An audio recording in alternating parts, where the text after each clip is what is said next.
아멘.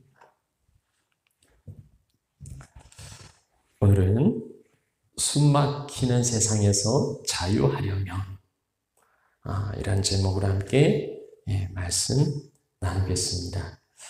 생명에서 제일 중요한 것은 호흡입니다.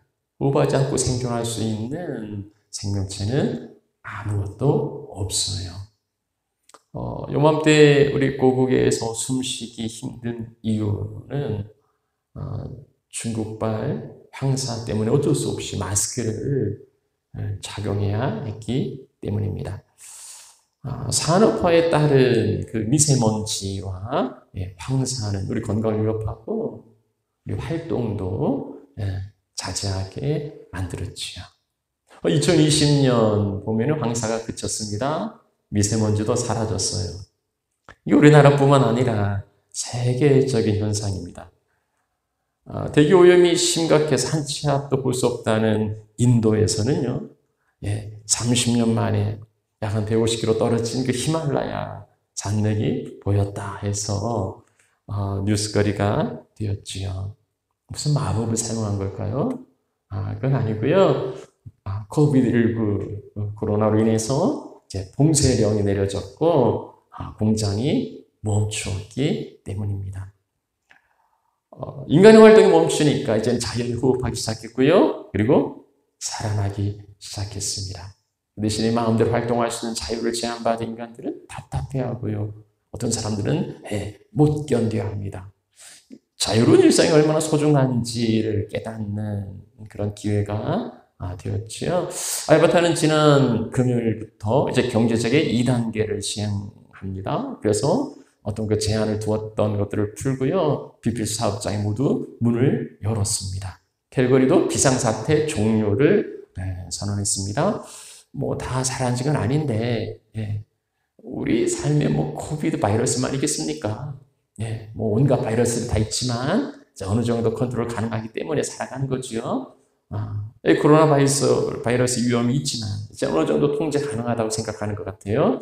이제 우리 일상의 자유는 서서히 이제 회복되고 있습니다. 자유의 가치를 제일 중요하게 여기는 나라가 미국이 아닐까 싶어요. 1775년 패트릭 헨리는요, 그 버지니아 식민지 의회에서 이렇게 연설합니다. 뭘 망설입니까?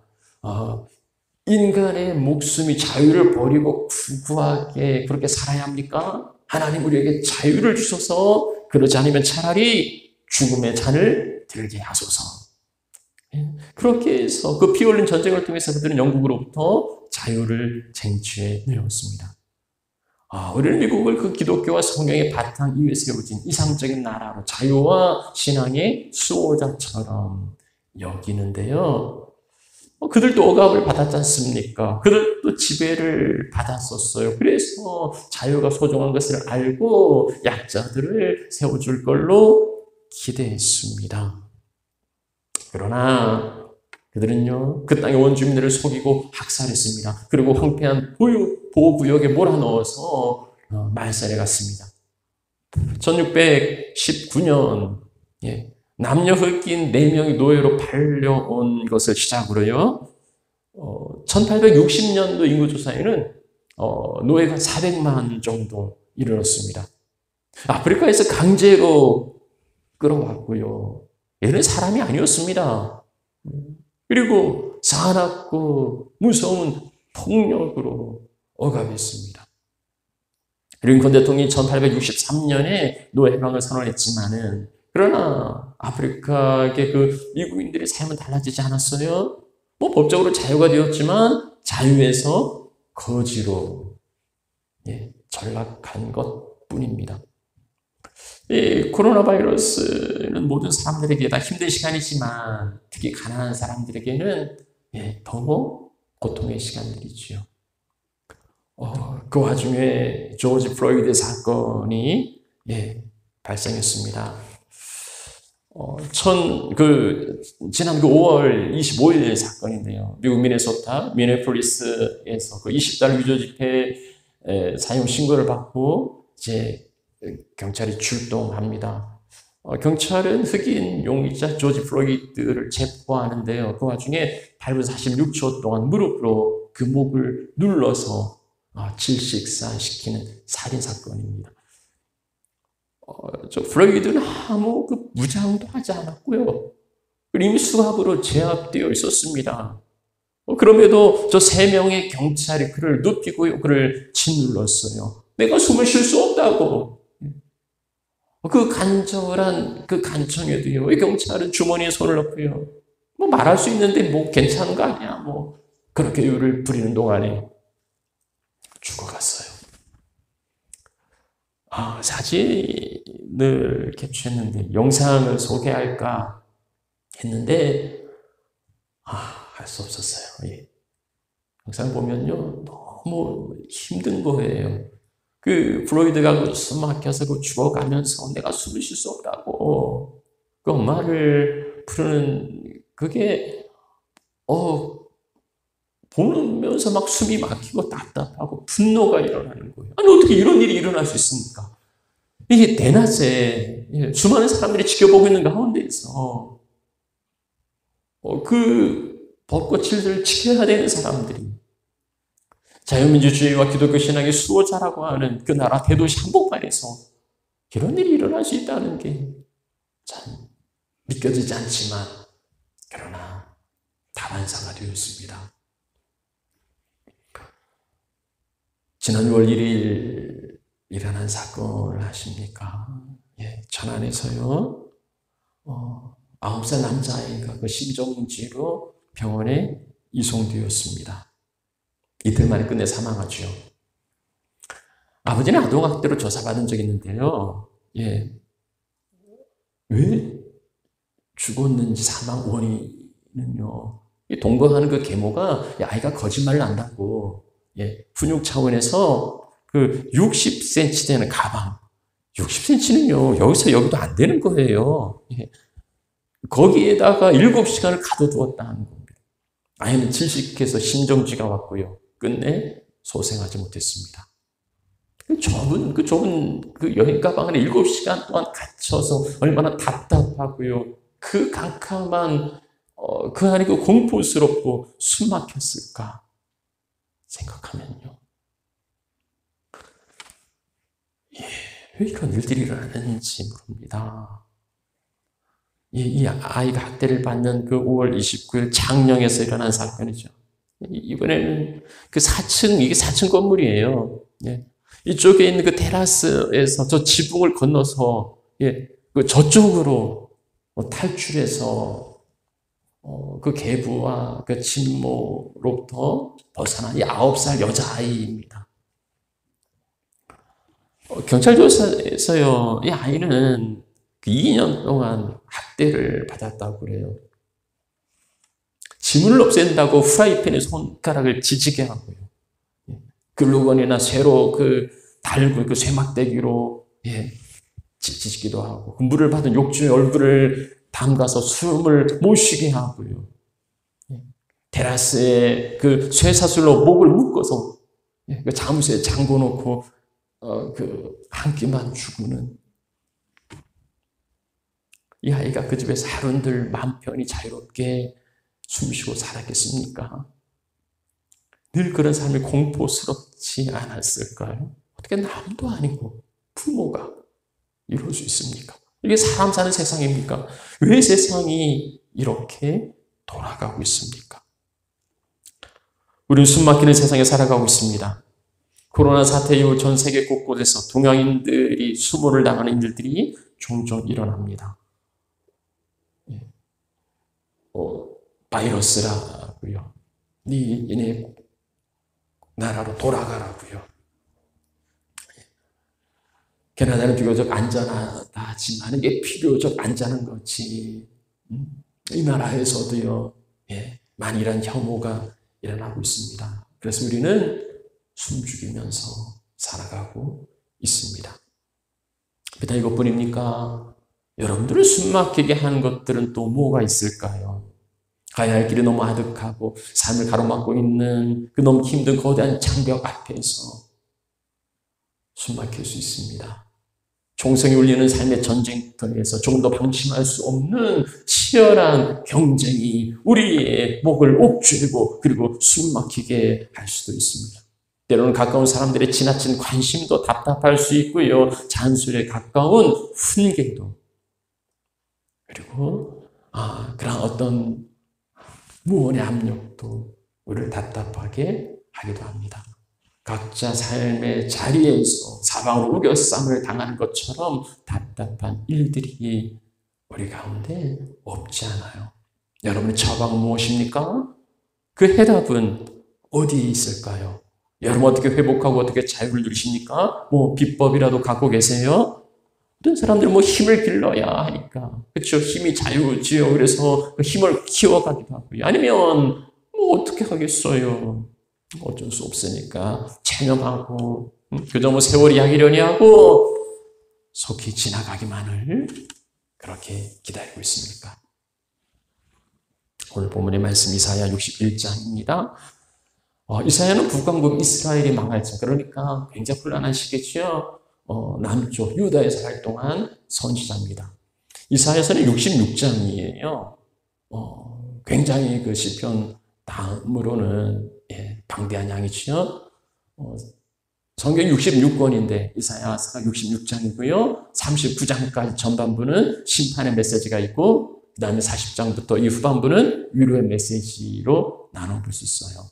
하나님은 거룩한 하나님이시니까 반역한 백성을 심판하세요. 그래서 바벨론 포로로 심판하지만 그러나 방치하는 게 아니고 포기하는 게 아니라 그 포로로 끌려간 이스라엘 백성들을 구해내시겠다는 겁니다. 그게 심판과 위로의 메시지예요. 그런데 하나님께서는요, 이전에 없었던 그 엄청난 새 일을 보라 내가 새 일을 행하겠다고 그렇게 선언하십니다. 그것은 포로에 끌려간 백성들을 다시 회복시켜주는 것도 들어있지만 단지 그 이스라엘의 국가를 다시 세우는 게 아니고 하나님께 돌아오는 모든 민족을 포함하는 하나님 나라의 회복이에요. 그 하나님 나라가 승리를 향하여서 진행되고 있는데 이 승리는 힘이나 권력으로 얻어지는 게 아닙니다. 그것은 고난과 그리고 희생을 통하여서 얻은 거예요. 그래서 이사야서에는 곳곳에 고난받는 종이 나타나고 있어요. 그 절정은 이사야 53장이지요. 고난의 종은 모든 사람들을 대신해서 그들의 죄를 담당하고 처절하게 죽음을 당할 겁니다. 그 죽음을 통하여서 하나님은 승리를 선포하죠. 죄를 정복하고 그리고 그 모든 인생들에게 자유를 선포합니다. 고난의 종의 그 대속적 희생을 통하여서 하나님 나라는 승리하게 될 거예요.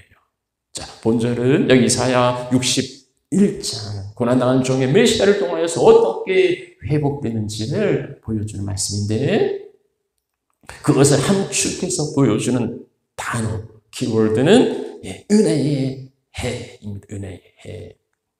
2절 말씀 여호와의 은혜의 해와 하나님 보복의 날 이게 같이 나오는 건 그 백성들에게는 구원하시는 은혜지만은 그 사탄의 세력 대적자들은 멸하시는 보복의 날이라 해서 이게 같이 나오죠. 은혜의 해. 은혜의 문자적인 뜻은 여호와께서 기뻐하시는 해예요. 그러니까 기뻐하시는 해, 희년이지. 희년의 때를 연상하는 단어입니다. 나팔이 울리고 희년은요, 자유의 선포예요. 온 이스라엘이 리셋되는 겁니다. 본래 상태로 돌아가는 거예요.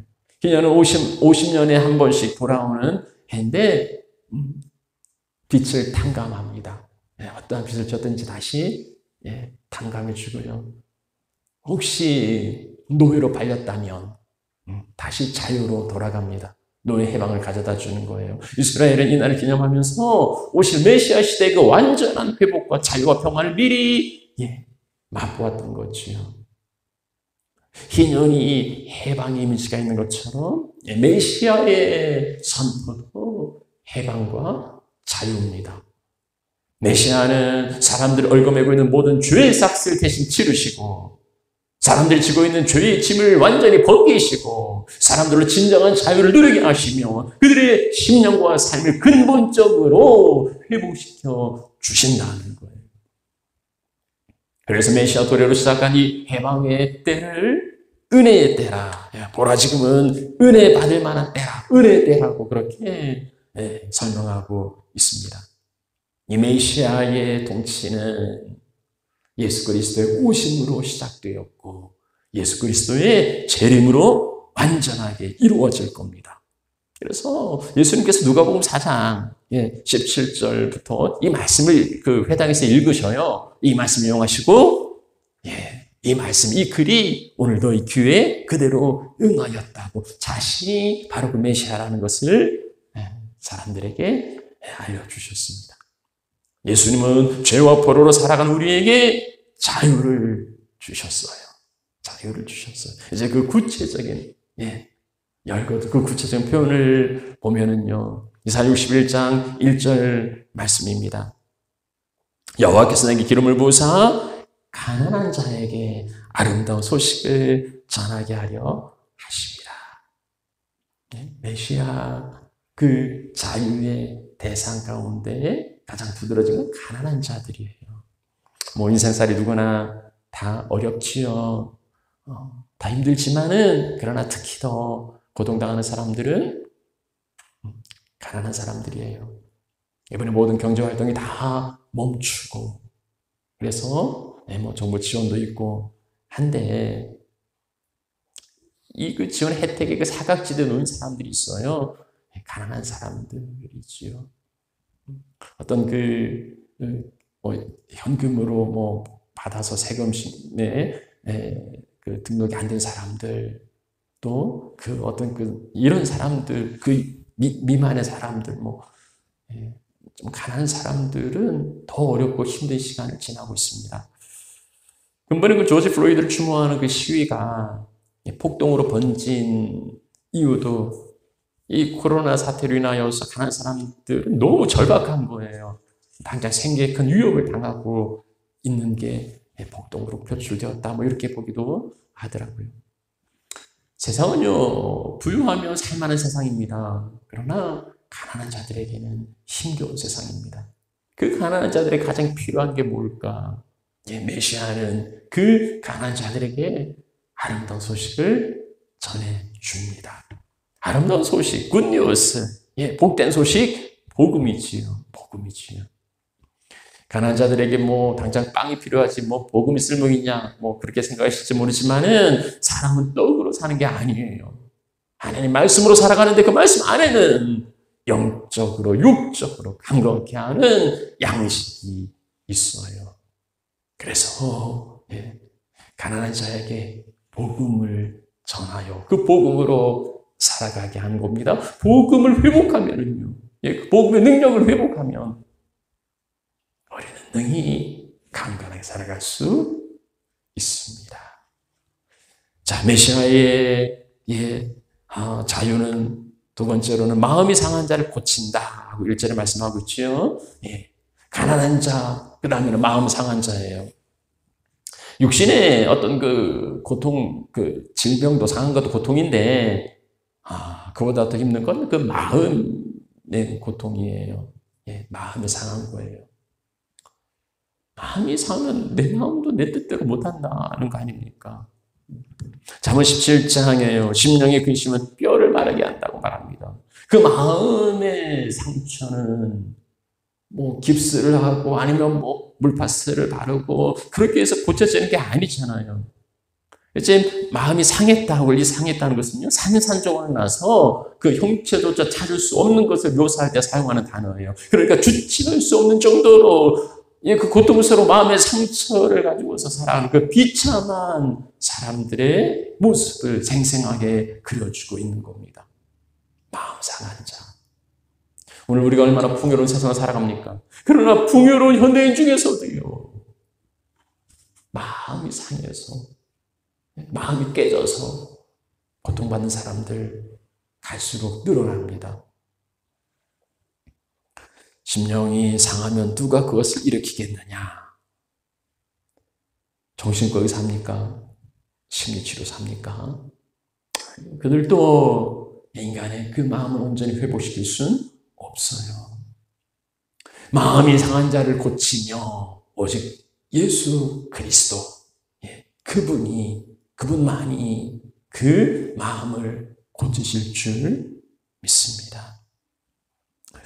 시편 147편 3절에 장심한 마음 상한 자를 고치시고 그들의 상처를 싸매신다 치유하시는 우리 주님이에요. 세 번째 나타나는 모습은 포로된 자, 갇힌 자에게 자유와 누임을 주신다는 겁니다. 1절 후반절 말씀이죠. 포로된 자에게 자유를, 갇힌 자에게 누임을 선포하고, 가난한 자, 마음 상한 자, 포로된 자. 오늘 우리 시대에는 자유민주주의 체제 속에 살아갑니다. 참 다행이지요. 저 독재권, 저 사회주의 국가, 자유를 잃어버린 사람들 참 많이 있는데 우리는 이 자유로운 체제 속에 살아가는데, 그러나 보이지 않는 묶임과 갇힘이 있어요. 중독은 보이지 않는 그 포로됨이지요. 중독은 자기가 하고 싶은 대로 할 수 없어요. 내가 끊어야 되겠다 생각하지만 끊을 수 없어요. 도박, 포르노, 개인, 음주, 약물, 이런 것들로 인하여서 망가진 인생들이 얼마나 많이 있습니까? 돈의 노예가 되는 사람들이요, 권력과 그리고 명예의 노예가 되는 사람들, 세상에 포로가 되어 있는 사람들, 그래서 원치 않는 죄 가운데 살아가는 사람들이 오늘 우리 세상에는 참 많이 있습니다. 보이지 않는 감옥은 또 얼마나 많이 있습니까? 이기적인 독선과 편견과 선입견과 인종, 외모, 성에 대한 차별, 자기 그 좁은 우물 안에 갇혀 있는 거예요. 그래서 자기만 바라보는 거고 자기 중심적으로 모든 것을 해석하는 겁니다. 그 자기에서 벗어나서 자기의 모습이 어떤지 정직한 모습들을 볼 수 있어야 하는데요. 그 자기 얽매여서 있는 그 구속에서 벗어나서 참된 자기를 찾을 수 있어야 하는데요. 방법이 없는 거예요. 어떻게 자기 자신을 바라봅니까? 볼 수 없어요. 그에게, 포로된 자에게, 갇힌 자에게 주님은 자유와 노임을 주십니다. 십자가는 죄와 사망에 얽매여 있는 그 결박을 푸셨고요, 진정한 자유를 주셨습니다. 예수 그리스도는 누구나 풀 수 없는 사탄의 결박을 풀어 어둠의 권세에 짓눌려 살아가는 자들에게 참된 자유를 주셨습니다. 자유는 주 안에 있는 거예요. 그래서 모든 피조물들이 썩어짐의 종로를 간 데서 해방되고 하나님 자녀들의 영광의 자유에 이르는 거, 주님의 마음이에요. 네 번째는 슬픈 자를 위로하되, 슬픈 자를 위로하되, 2절 말씀에 모든 슬픈 자를 위로하되, 슬픔은 정말 그 감당하기 힘든 그 절망적 상황에 놓인 그 절박한 상태예요. 누구도 슬픔을 좋아하거나 일부러 슬퍼하지 않아요. 그럼 우리 살아가는 삶 가운데는 원치 않는 그런 슬픔이 있어요. 죄로 인한 거죠. 주님께서 위로하십니다. 위로는 어디에서 올까? 위로는 위로부터 오지요. 위로부터 오는 위로만이 온전한 우리의 위로가 되고 우리의 슬픔을 싸매어 주실 겁니다. 그 구체적인 표현이 이제 3절 말씀이에요. 최악의 상황에 처해 있는 사람에게 최상의 것을 실지하지요. 죄를 뒤집어 쓰고 슬픔과 근심 가운데 애통하는 자에게 화관을 씌우고 기쁨의 기름과 찬송의 옷으로 대신 입혀주시고 여호와의 영광을 나타낼 존재라고 그렇게 일컬을 수 있도록 은총을 주신다는 겁니다. 오늘 우리는 이 메시아 예수 그리스도의 자유 선포에 대하여서 몇 가지로 살펴보았습니다.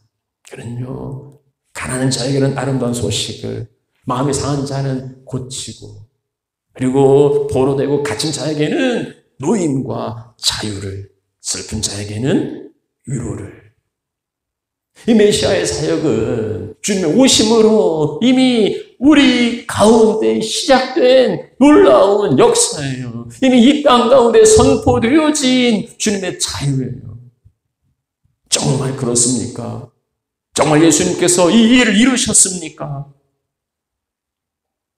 어떻게 증명할 수 있어요? 다른 사람에게 무슨 일이 일어났는지는 우리는 알 수 없어요. 그러나 적어도 내 안에 무슨 일이 일어났는지는 우리가 잘 알 수 있단 말이지요. 그리고 내 안에 일어난 일에 대하여서 우리는 보여줄 수 있어요. 그럼 한번 돌아봅시다. 주님은 가난한 여러분에게 복음으로 부요하게 하셨습니까? 주님은 여러분의 상한 마음을 고쳐주셨습니까? 주님 여러분이 뭔가 얽매여 있고 갇혀서 답답하고 숨 막힐 때에 주님의 진정한 자유와 노임을 주셨던가요? 주님 여러분들의 슬픔 가운데에 낙심할 때에 위로해 주셨습니까? 그래서 여러분들 부유하고 여러분들 건강하고 여러분들 자유하고 여러분 기쁨 가운데 있습니까? 사도 바울의 간증을 들어보면은요, 고린도서상 8절에 그는요, 사방으로 우겨쌈을 당하여도 쌓이지 않은 자유함이 있어요. 답답한 일을 당하여도 낙심하지 않는, 그리고 박해를 받아도 버림받지 아니하고 거꾸로뜸을 당하여도 망하지 아니하는 참된 자유가 그에게 있었던 겁니다. 무엇 때문입니까? 예수 그리스도로 말미암아서요. 오늘 이 답답하고 숨막힐 것 같은 현실의 해답은 어디에 있을까요?